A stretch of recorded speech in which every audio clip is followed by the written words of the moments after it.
Hi, everybody. Wendy Sellers here, the HR lady. Thanks for joining me today on this exciting topic. Let's get started.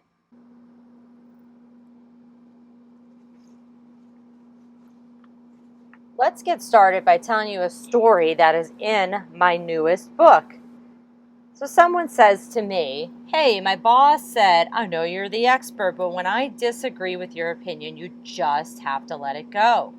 My friend said, I just feel like my boss doesn't trust me or value me when she says that. And I think that she's emotionally unintelligent because of that. So here's my reaction to that story. And I kind of joke, it's not a coincidence, and I kind of joke that it's not a coincidence that Let It Go is the signature song from the film Frozen. Be like Anna and do not let it go. First of all, I don't know all sides of this story, so I have to take what I hear with a grain of salt. We all know in HR, we always have to get all sides of the story, and all sides means there's often more than two sides. So does the boss mean even when your expert opinion is the right thing for the business, it's more important for me, the boss, to appear right than to trust you and do the right thing? Doubtful. Or did she perhaps mean, yes, employee, your expert opinion on the data and research is completely accurate. However, there are other things to consider, such as budget, time, and as always, corporate politics. My tip is to make sure that you, as the complainer, in this case, the employee, are gathering all the facts, and then, and only then, by respectfully speaking up and offering multiple solutions. Consider that you, the employee, might actually be part of the problem and instead be part of the solution. Here is what you can expect by asking more detailed questions to a comment like that from your boss. Wow, that worked, or well, that's it, I quit. Your boss is human too. Humans screw up all the time. Your boss is human too, and humans screw up all the time. Simply ask your boss to clarify what she meant by letting it go. And if she can help you understand it better than you currently do. Pretty easy. It's called communication rather than assumptions.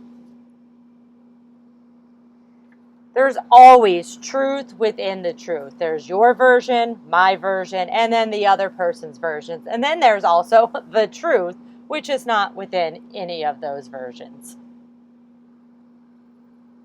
So why deal with it? Why deal with jerks at work? And in this case, it could be your coworkers, it could be your leaders, or unfortunately, it may be you. So we're going to take that last one out of the equation here and assume that you're not the jerk and that you feel that somebody else in the workplace is acting like a jerk on a regular basis. Why do you have to deal with it? Well, first of all, we all need to get paid and we need jobs. How are you going to deal with it? Number one, you're going to set behavioral boundaries, and we will get to that. Number two, you're going to implement accountability. Yes, you as an employee can implement accountability. You do not have to be the manager. And number three, why you want to deal with it is to improve productivity. So let's talk about setting behavioral boundaries. Use your corporate value statements to hold people accountable for their, insert whatever word you want to use, behavior. So for their behavior as a jerk is what we're referring to it for this session today. It's your job to get them, whoever them is, to set behavioral boundaries. You don't have to be a manager to do this. And you don't have to be human resources to do this. If you are listening to this and you are HR or you are a manager, you have even more authority to do what I'm about to tell you to do. So many of you already have company values. You might call them something else. corporate code of conduct, set of behaviors, whatever it might be. For the purposes of all of this session today, we're just going to call them values. And that's what I talk about in both of my books is company values. So find your company values if you have them, dust them off, or create them. If they're old, they're in the policy book, which, by the way, no one reads. We all know that. They read it when they're forced to, and even then they don't really read it. They glance over it, sign the document saying they read it, and then never really understand the policies. Why? Because HR loves to create policy books that are 147 pages long, when in fact we don't need all those pages. We need, maybe 20 pages with a bunch of links to federal and state laws for people to connect with on their own when they want to talk about that specific law. Anyways, back to the values. So this is why we need values in the workplace. They're seen as the official guiding principles and the expected behaviors, or the glue that holds all the behaviors together. We know in HR that performance is very, very easy to identify. It's so much easier to identify than behavior. Why? Because our job descriptions are usually written to talk about performance only. They rarely have behavior written in there. So after today's session, I beg you to please change that. Grab your values and just add them into every single job description, even if you just have to, put a hyperlink in there for everything. But then you also need to go backwards and add them into job ads, and then add them into the interview process. Ideally, if you're interviewing for the expected behaviors as well as the expected performance, then you're not going to have to deal with this stuff. So in make-believe land and pretend land that never really exists, we're going to make sure all of our employees were interviewed properly, they were vetted properly, they have the great expectations behind them of this is your performance, this is behavior, and we know that you can absolutely achieve this because we took our time in the interview and selection process and we made sure you were the right fit. Wink, wink.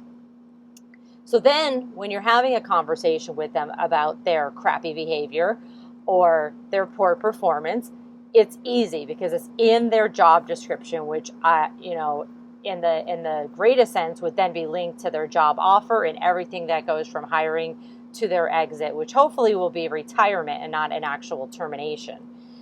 You will also use your company values in improvement plans. Note here that I have improvement plans, not performance improvement plans, because you should have performance improvement, you should have behavior improvement. So I just call them improvement plans, so then you can have both in there.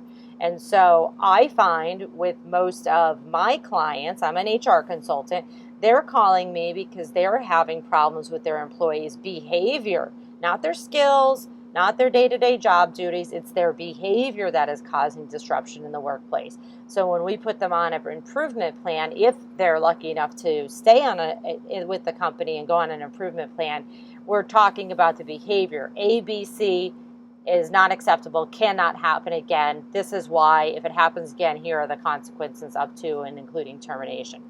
And then, unfortunately, you may have to terminate somebody based on their behavior, which we'll get to in a moment after some ideas as well.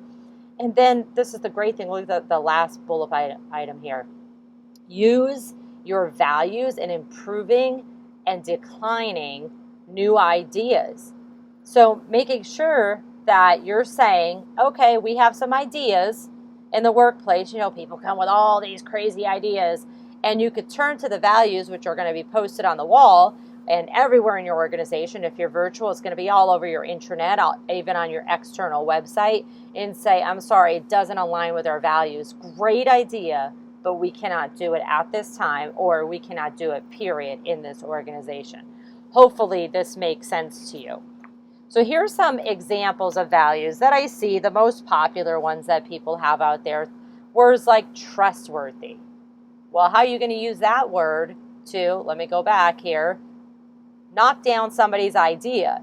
Well, if they're trying to I don't know, rip off a customer or upcharge them, maybe that doesn't make your organization very trustworthy. Creative problem solver or problem solving could be an example of a company value. Charismatic, that could be something specific for a role. And so these are all just ideas. I'm not saying they're right or wrong, because I could poke holes in every single one of these to be right or wrong. For some companies, for example, you don't want creative problem solving. There's A, B, C, D, E, F, and this is the way you do it.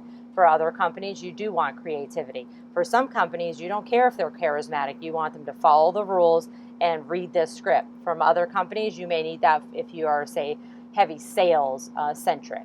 Sense of initiative could be another item for values. Driven, all of these. What does this mean? You could use a word and then you have to define it even more. Customer focus. If you are a high customer focused industry or organization, then you want to make sure that your employees are customer focused. Makes sense. Consistency. This is very important in the compliance world or with any organization that has processes that are very highly regulated by the state or the federal government or the worldwide government, at making sure that there's consistency from A to Z. Honesty kind of aligns with trustworthy as well. So there's a lot of times I see companies' values and they have the same word 4 or 5 times, and it's confusing. So why don't you just, amalgamate it into one sentence or one word? Integrity, you'll have to identify what that means, because it means something different for everybody. Continuous improvement. So one of your company's values might be that we are always continuously improving. Well, if that's the case, then you need to be open to having employees come to you with off-the-wall ideas. Friendly. Wouldn't it be great if everybody was friendly? Sometimes we get way too friendly, and then we end up in different situations, such as harassment and stalking. So I love Zappos core values. It's kind of lengthy, but it really, by reading it, and even by their font too, even just by reading it, you can kind of get an idea of their culture. Like, wow, you want me to be a little weird?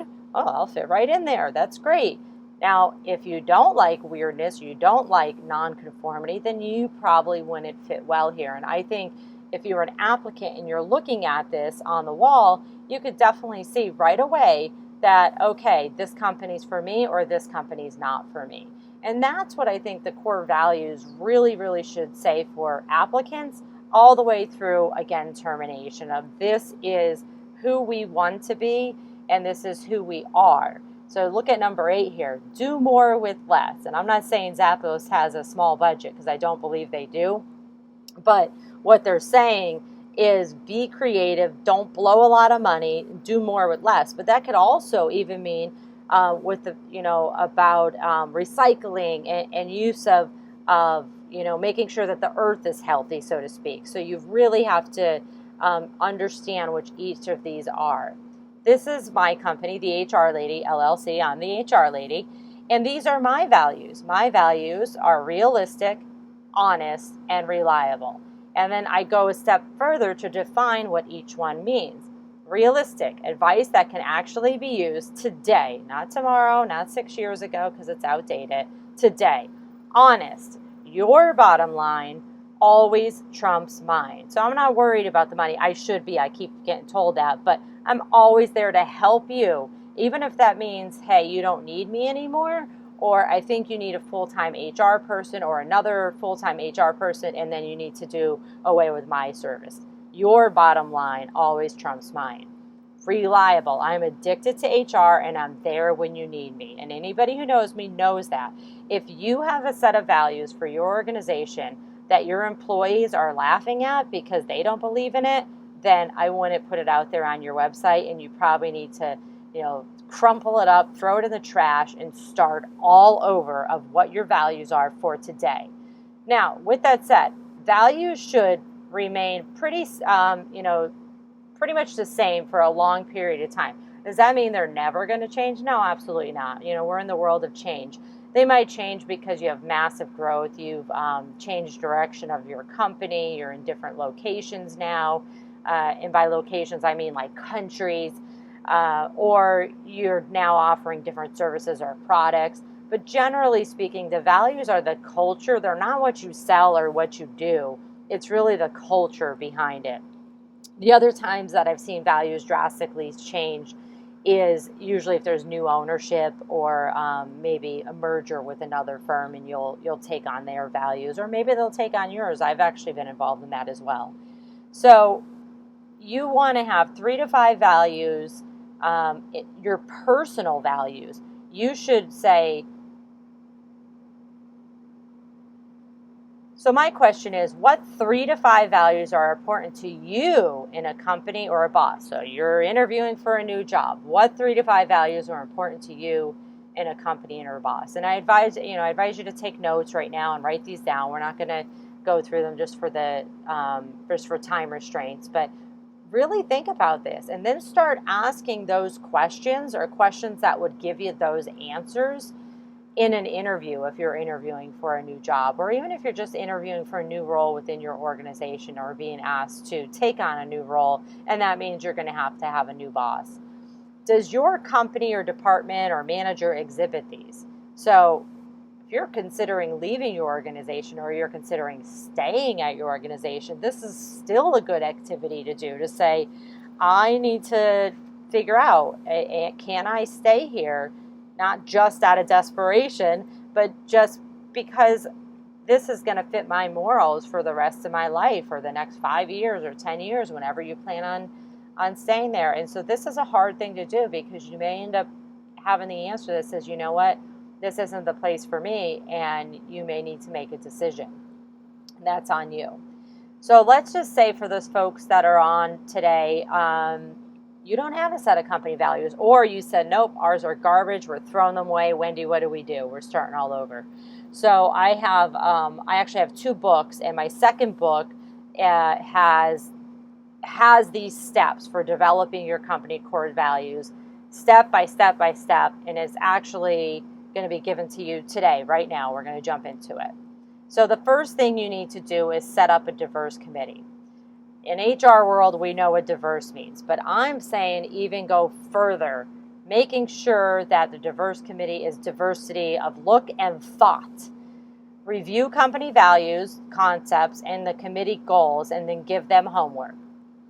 So your committee might be 10 people, might be 5 people. It depends how big your organization is, and it also depends how many different locations you're in, how many countries you're in, how many regions of the countries you're in, how many services you have, how many products you have for sale. And you want to make sure everybody's represented all over there, and then also add in the regular HR word of diversity as well. And then you're going to get them all together, and you're going to assign them homework. And the homework, you're going to then review the homework assignments and discuss it politely, agree on the next steps, especially talking to coworkers and gathering feedback, which we're going to go over these homework assignments in a minute. The 4th step will be for developing a semi-final draft of the company values or value statements to give to executive leadership for final approval. And then the leadership will roll it out. You and the leadership will roll it out. Once the values are approved, you have to also train managers. So 4 and 5 may be going on at the same time. So you have to kind of be flexible with this. And then 6 is supervisor and manager training for employee life cycle. So you're not only just going to roll this out for the supervisors and managers, you're going to then say, okay, managers, how do you use these values in hiring, training, compensation, rewards, accountability, firing? There is a handout in the app that goes over all these steps in detail, so make sure that you download it. It's a chapter of the book that I mentioned. And so one thing I want to go back to real quick is the diverse committee. Kick out executives of that committee. Kick them out. Of course, they're going to sign off on this project ahead of time, right? And they're going to give you some boundaries that you're going to go in between here. And it's actually sometimes better if HR is not running this. It might be better if there's a consultant like me or somebody else running it. If not, if HR has a good reputation in the organization, I'm sorry, but many of us don't have a good reputation because we're always telling people what to do. But make sure that the committee is diverse and executives are not allowed in that committee. Why? Nobody will speak up. they won't speak up because they're afraid the executives are going to come down and hammer an item on them. And then again, you could look at the handout to find out what the homework is. Hint, the homework is, hey, everybody go out and find companies that have values that you like and you want here. And then we start breaking it down and seeing what everybody else gets and how we can create a set of company values specific to this organization. So for the purpose of time, I'm not going to be able to go over that handout because we will be here forever, but you have that information. You have to make sure that you have a set of company values, principles, whatever you want to call them. Otherwise, you can't get to the next phase, which we're at right now. You can, but it's going to be a little more difficult. Second thing you want to do to kick jerks out of your workforce or to be dealing with jerks out of the workforce and turning them around of not being jerks, which is very difficult, is to implement accountability. I call it the other F word, feedback. Get your mind out of the gutter. Giving feedback up and down the chain. So this isn't just as a manager, as a HR. This is just as a human being working at work with other human beings. Number one thing I want you to understand is people process information differently than you do. And so just because you're saying things in one way doesn't mean somebody is going to automatically understand you. People process information differently. So I am on the DISC scale, a high D, if you haven't noticed yet. Very direct, dominant. I say it like it is, and that offends people at times. So if I'm talking to people that aren't as open, or maybe I could tell that they might be a little shy or timid, or based on their culture that they're not going to speak up, I might have to have somebody else talk to them and give them that message. Or I might need to just shut up and listen and be a participant in a meeting rather than running the meeting. And so it's hard. It's hard to grab that mirror and say, guess what? You're part of the problem. Move out of the way. The first item here is something that I like to say, because I know it's probably me that's part of the communication problem, but at the same time, it's a little bit of them too. But I'm going to take the blame, because that's what a manager should do. That's what a leader should do. So I say, hey, I want to make sure we're on the same page because I'm not the best communicator. Can you explain to the team what we just agreed upon? Now, don't do this sarcastically. Don't talk down on them. Well, can you do it? Because I suck. You say I suck. You can't say that. You really have to be sincere about this. And you may want to prep somebody who's shy, for example, or who's timid, that, hey, I'm going to have you speak up, so make sure that you're taking notes and that you're prepared in the meeting. Otherwise, they may want to crawl under the table and just hide because you just mortify them and force them to speak up. It's your job to get people to listen. It's not their job to just say, oh, this is important, I must listen. That's called a dictatorship. And we have these things called human beings at work. In the year 2020, which they may not be at work anymore, they may be remotely. And so there's a lot of distractions going on. It's your job to get them to listen. So I mentioned, the DISC scale. That's in my first book, talking about different personality styles. My second book talks about personality traits as well. So introvert, extrovert, and ambivert. If you can adjust your personality trait, your tendency, for just 15 minutes while you're talking to this other human being who may have the same traits as you or a different trait, then you could probably get them to do what you want them to do. And if that's the case, kumbaya, the stuff's going to get done, everybody's happy, nobody's arguing, nobody's crying. So let's talk about what this means. What is an extrovert? I think many people know what this is. It's an outgoing, overtly expressive person. So it's all the way on one scale, on one side of the scale. They're an extrovert. Now, does that mean that somebody, because they're an extrovert, they can only do sales? No, absolutely not. That's just one characteristics of them. Can't talk. Now, being an extrovert, does that mean that they are stuck in one role for life, like they have to be a salesperson? No, absolutely not. That's just one piece of them as a whole human being. But depending on your personality traits, you may end up flocking to one position or another. But I really encourage you not to rule this out if somebody's applying for a position and you're like, oh, I know their personality trait, I know how they act, this isn't going to work. You know, go through it because it might be the best decision that you've ever made for that department. So an extrovert, again, is very outgoing, overtly expressive. An introvert is the opposite. They're on the other side. They're typically shy. They're more of, okay, I'm going to listen and then I'm going to talk later. Now, are they truly shy? They may just act like they're shy. Now, around their people that they're comfortable with, their team, their department, their family, they may not be that like that at all. They may take a while to warm up. Then we have the one in the middle called ambivert. And I'm an ambivert leaning toward the extrovert side. It's a person whose personality has a balance of both. So when I've got to turn on the extrovert, I can do it, but then I need to go home and take a nap. So for like 2 days. So, it's like, okay, I'm fine, during this COVID lockdown being by myself, but then I start getting a little antsy. Like I need some interaction, but not too much. And don't touch me, extrovert. So many of you might understand that as well. So here are just some examples of what the terminology means to help you break it down a little bit more. Extrovert, naturally outgoing. They don't have to work on it. They don't have to try. They don't have to put on some special clothes or mask or anything. They're just naturally outgoing. They enjoy regularly spending time with people. No matter what, no matter who the people are. Oh, there's another human being. I'm going to talk to them. They enjoy working on teams. They do not necessarily enjoy working on their own all the time. So, oh, there's a team. Yeah, let me join that. People to talk to. They enjoy talking through challenges and decisions with others. So they typically say, hey, let's talk this out. Now, that might take an extra amount of time, but that means that team is all going to say, okay, I had an opportunity to provide my feedback, which is not a bad thing. Ambivert, which is in the middle, is outgoing when comfortable with it. So outgoing on their terms, right? That's me.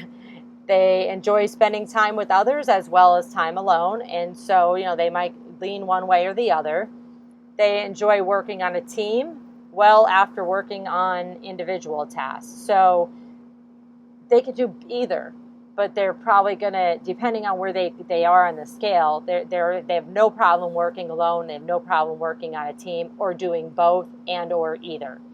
They enjoy both managing information with others and on their own. So there's a giant report, they could handle it. That also depends on their DISC scale as well.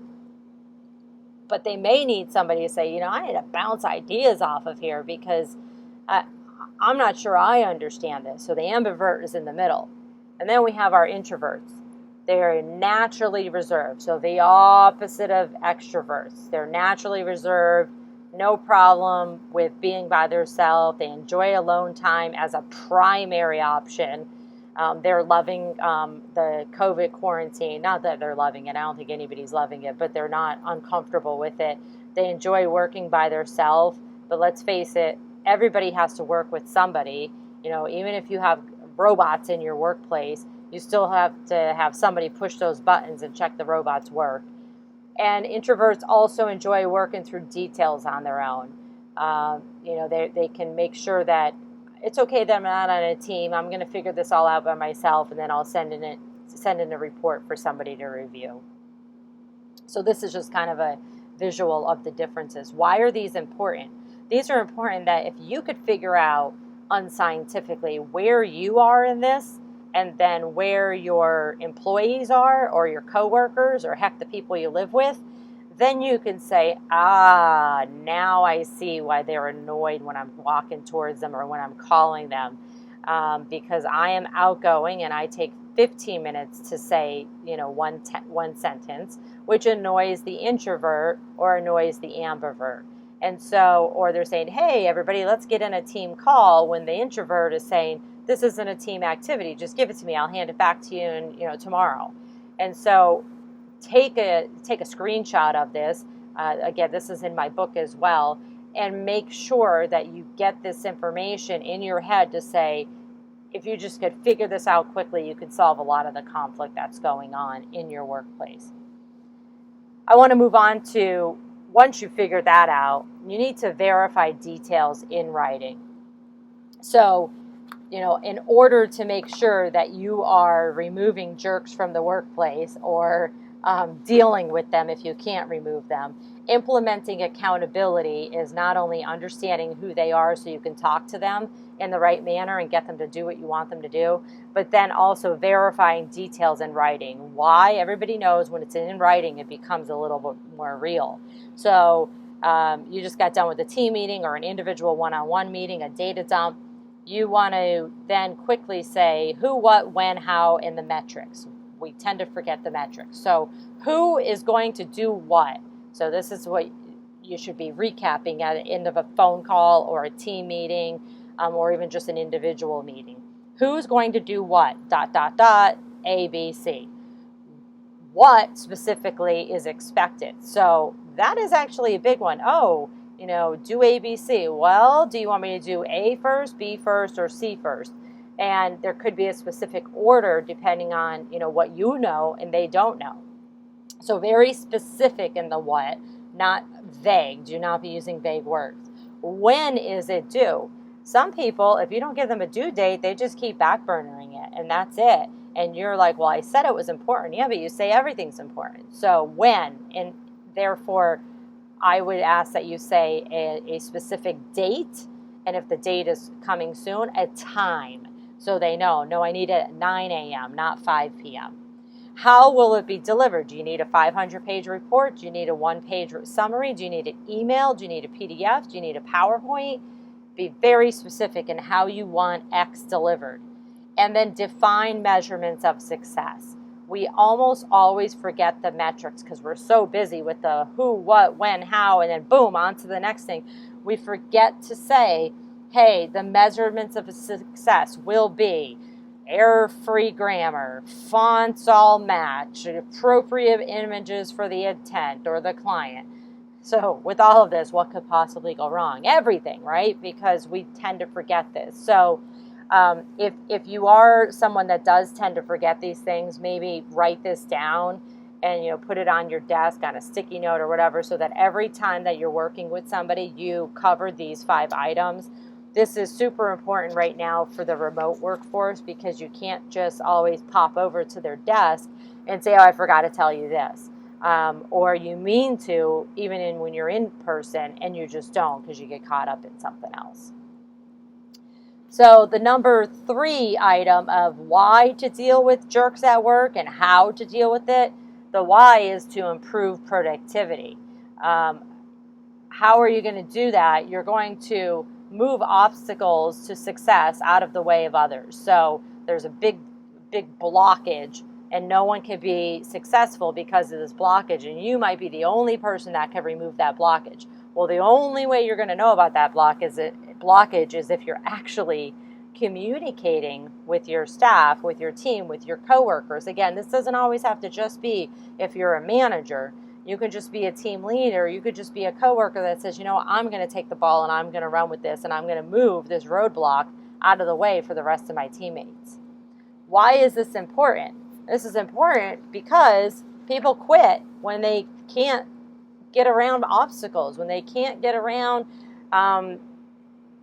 their coworkers not being held accountable for their performance, or when they can't get around their coworkers simply being jerks at work and no one seems to care because they're still allowed to do it and they're keeping their job.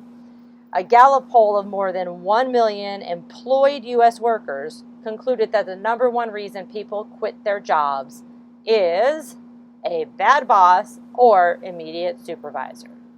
I can't physically see you right now, some of you, but I think everybody's nodding their head right now.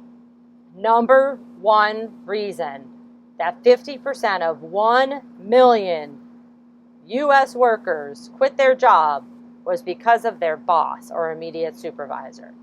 50% of workers who voluntarily left their jobs did so because of their bosses and not the position itself. So, okay, let's just flip that on the head there. That means 50% left for another reason. So that's fair. That's fair. But let's focus on the 50% who left just because their boss was not a good boss. Now, does that mean their boss was a jerk? Not necessarily. Probably, but not necessarily. Their boss's boss may have been the jerk. Their boss may have not had the tools to do their job. The boss may have not even had the experience to be a boss or a manager. But regardless, that's the reason that 50% of the folks polled said that they left or will leave their job. In spite of how good a job may be, people will quit if the relationship with their manager is not a healthy one. When you name the wrong person a manager, nothing, absolutely nothing, fixes that bad decision. Not compensation, not a bonus, not benefits, nothing. Do you have a leader who needs to change? And I'm sure many of you are nodding your head yes. Here's another question. Is it you? Do you need a change? Ooh, eyebrows raised there. Really think about that. Think how you can affect the workplace. It's your job to get them, the managers, the leaders, the other human beings, even if they don't have a management role, to care. How do you get them to care? Treat them like a human. We tend to forget this. We're in this thing called human resources, the resources for humans. And we forget that people are humans first, workers second. So they're people first, people with a life, possibly with a family, with other things going on in their life, especially in the year 2020, where I think murder hornets are about to enter the room at any second. We forget to treat them like a human, the managers as well. So the managers also need to have honesty and feedback. You need to have those honest conversations. They need to be direct. They can be super nice. You don't have to be super direct like me. You can be nice. I'm nice, but I am direct. I get to the point and say, here's the feedback that we've been provided by your team. So let's stop there. If you were not provided with feedback from their team, then how are you going to give feedback to the manager? So all of this kind of goes together. Okay, I need to get feedback on the managers in the organization from everybody who works here. And then I need to provide that feedback confidentially to protect all the folks that spoke up to all the managers, leaders, executives. And I need to be honest about it without sugarcoating it. And not everybody's really good at that. And I'll be honest with you, not all executives or leaders even want that. And then that's kind of where we get stuck into, okay, what values do you want in an organization? Does your organization have that? And if not, why are you staying there? Can you change it, or are you going to leave? Perhaps if enough people leave, they might change it, or they might not, and that's fine too. That's their prerogative, but that doesn't mean you have to stay there. Here's another quote here. Most organizations are operating with a 5 to 10% productivity loss that better leadership practices could eliminate. So what? Big deal. You see over there on the left, giant bag of cash. Just throw it out the window. Put a fan on it too so it flies really fast so no one can get it. That is what happened. In HR, we tend to forget about the numbers, and we really need to be focused again on the numbers and the metrics, so that then we can use those metrics and go to the executives and say, hey, I see that we're at a 5 to 10% productivity loss from last year.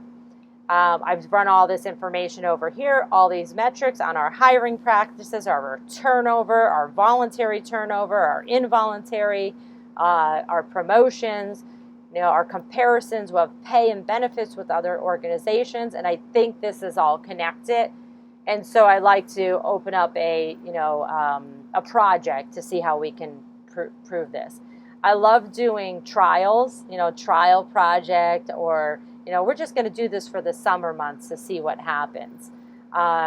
test it out. I tend to be able to get leaders and executives to do a temporary project or a trial before they say, yes, this is the policy. And then if it works out and it's amazing, they're like, heck yeah, let's do that permanently moving on. But it's easier to get them to approve if it's only for 2 months or 3 months. So what are the costs of poor leadership? The costs of poor leadership are sales, turnover, customer satisfaction scores. There is a loss of 7% of total annual sales due to poor leadership. 9 to 32% of voluntary turnover can be avoided with better leadership skills. Define better. Well, it depends on how your company defines better and how your employees define it. So it's going to be different for everybody, and it's going to be different for your culture. Better leadership has been proven to generate a 3 to 4% improvement in customer satisfaction scores. 3 to 4% might not seem a lot, but if it's 3 to 4% of millions of dollars, then that's a lot of money. Plus, it's all over the internet now. It's in places that you don't even know exist. And we want to make sure for your organization, for the customer feedback and for the employee feedback, that whatever's posted on the internet, which you may or may not ever see, that there's less negativity and more positive reviews or comments. I find that if I'm doing research on a new client, for example, and I'm going to Glassdoor and all the websites that we know about, I usually take it with a grain of salt when there's only like 1 or 2 negative reviews. I'm like, okay, that employee or that customer, they might be a little bit right, but it's probably them. They're part of the problem. But if it's all negative reviews, then I'm like, nope, it's definitely the leadership of the organization. Not saying it's a specific person that's ex-leader, although it could be if it's a single owner, but it's the leadership, and that's not necessarily department. It's more of an action and a culture, to be quite honest. Now, the interesting thing that I also find, especially when I'm reading Glassdoor and the like, is you have all these negative comments, going over 3 years from employees that are like, worst company ever, and then they give specific information, and then all in 1 week you get all these positive ones. It's the owner and their family members, and then they mandate that the managers go on there and say, we're the best company ever. And so make sure you're taking all of that into consideration. I always just chuckle, like, nice move, but most of us are smart and can figure it out.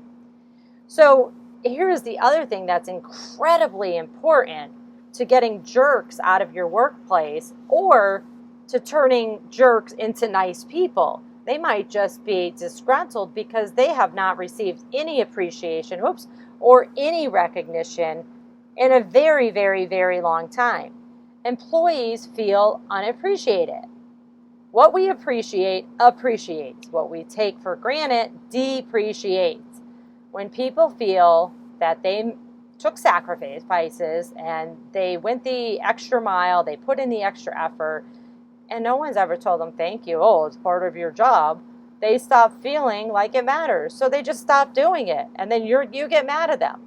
A thank you is free. It fits every budget. Just do it. On the other hand, if you're continuously recognizing, appreciating, celebrating high performance, small wins, and the behaviors that you want your employees to exhibit, that in turn help you being the entire company, achieve your business goals and success, you'll get more of those behaviors, more of those good behaviors, and more employees who care about you, your employer, and making a valuable contribution. A 360 survey at a client for a manager of mine recently, the manager was having a difficult time with her employees. The written results stated they wanted more appreciation and recognition from her, not from HR. The manager assumed, because the company does a lot of employee events and that this was good enough for the staff. Like, oh, HR is taking care of that, or in lieu of HR, an office manager, for example. Turns out they actually wanted the appreciation from the person they worked for. Who would have thunk? I know. It seems to be common sense, but common sense, unfortunately, is not common because it's a set of skills that is learned by a common group of people. So after today, you all have this common sense.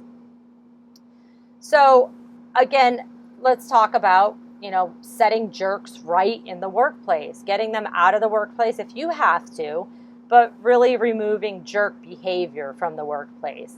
It's your job to get them to set performance boundaries as well. So not just behavior, but also performance boundaries. So you need to be focusing on knowledge, skills, and abilities, the KSAs, and the training/coaching/accountability sessions. Two-way communication is vital. So it can't just be, hey, John Doe, I'm telling you this, and don't talk back. You need to be having two-way communication. Does that mean that our jobs as managers, leaders, even in HR, has gotten harder? Yes, absolutely. And now it takes 5 times the amount of time to have a conversation or to delegate a task because you need to talk it out. But in the end, if you could get it right the first time, kumbaya, move on, everybody's happy. Or maybe they're not happy, but they're performing their job, they're complying with the values, productivity is up. We would ideally like everybody to be happy, but more importantly, we want them to be engaged. We want them to know what the mission and the vision and the values of the organization is. Hey, we're getting on this train and we're going this way. Are you coming with us? And the answer should be yes. Otherwise, you have to go backwards and have that two-way communication, retrain them, reassess the performance boundaries, the behavior boundaries as well. Again, this requires a lot of on-the-job training, but we could also do classroom and video training. And now that we have a mostly remote workforce, well, not everybody, a lot of, most of my manufacturing clients and essential workers are on site, but I am doing a lot of video training with them because they don't want me on site. So I'm happy with that because I'm an ambivert. I don't need to be around people all the time. The video helps me get the human touch, so to speak, without actually touching anybody. But the great thing about the classroom and video training is what we're doing right now is you could record it and then you use it for future use or just quickly revise it. And then people could even watch it on their phone. So that could save you time and money of doing training in the future as well. So, we're getting towards the end here. Let's wrap this all up and reflect. Why don't people, the jerks that we're talking about, why don't they want to look into the mirror and consider changing? It could be they don't know how to fix the problem. They may be too proud to admit that they are part of the problem. They actually may believe that they are not good enough, but want to appear perfect. And unfortunately, they may have no clue. It's flying right over their head because no one's talking to them. Think right now, as we're coming to a closer end to this session, what will you do today, maybe tomorrow if you're going to be in training all day, to change your team? What will you do in some cases to change yourself? Some options could be a team survey, an employee survey, a company-wide survey. I caution doing those if you don't actually plan on acting on it. If you just want information, then don't do it because the employees are going to get sick of it. Have one-on-one conversations with the frustrated employees. More importantly, have one-on-one conversations with the frustrating employees. Don't attack them. Just say, hey, we obviously have issues. I want to talk. We've got to get through this. If you do value them as an employee, which you probably do, based on their performance, otherwise they wouldn't be there, right? Y'all better be nodding your heads with me right now. What else could you be doing? There's a lot of things that you could be doing, but honestly, just having conversations with people, not just the complainers, although they're very, very important because they're the ones that are affected, but the people that are the frustrating employees, the jerks at work. The takeaway should be today, you should be writing down 3 ideas or 3 solutions that you want to bring back to your organization. I'm not really going to wait for you to write these down. You can do that on your own. But 3 ideas. And then, this is called accountability. What date do you intend to implement these by? Or just complete a research project on? Okay, I have an idea. I am going to do DISC assessments on all the managers in our workplace so that I can figure out if it's personality traits, behaviors, tendencies that they need to understand about themselves in order to understand their employees. So I'm going to do that, and I'd like to have that done by October 1st. However, now you need a back date. I need to create a proposal and give that to my boss so that I can get that in the budget, or get it in an emergency budget. So having a date and having accountability is the first step to get this done. Otherwise, you're just going to be frustrated and throw your hands up in the air and say, I give up. Who are you going to ask to hold you accountable for getting this done? It could be somebody sitting right next to you right now. It could be me. Send me a message. I'll put it on my calendar. Even if I don't know who you are, I'll put it on my calendar, and October 1st, I'm going to email you or call you and hey, did you get this done yet? So I find that when you say something out loud and you tell people, you share your idea with them, you're more likely to actually get it done. Think about it. What do we do every January 1st? Well, maybe the 2nd or 3rd. I'm going to go to the gym. I'm going to work out. I'm going to lose weight. I'm going to be active and healthy this year. And then it all goes away by the 15th. So if you actually put it on your calendar, you set goals, in the next 2 weeks, I'm going to exercise 3 times, and then I'm going to bump it to 4 times, and then 6 times, then 12 times, whatever it might be. And then you share it with somebody, and they hold you accountable, then you might actually do it. Now, you could also end up saying to this person, no, that's taken off the plate, and that's fine. But if you share it with people, you're more likely to be able to achieve the goal that you want. So this should be you saying, hey, dear leader, you might be part of the jerks at work problem. Sincerely, your team. And the HR lady, too. In order to do this, you need to have the courage to say something like that. I caution many of you, don't use the word jerks at work. I can do that. You probably can't. But make sure that you really dig deep into the information that I provided today. Download the handout if you want to create or recreate, dust off, revise your company values. It'll be very, very helpful.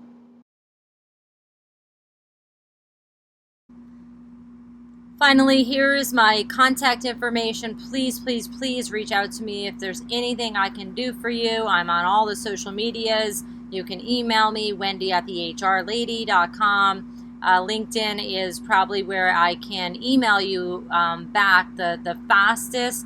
And then on the right over here are the images for my 2 books, which can be found on my website or on Amazon.com.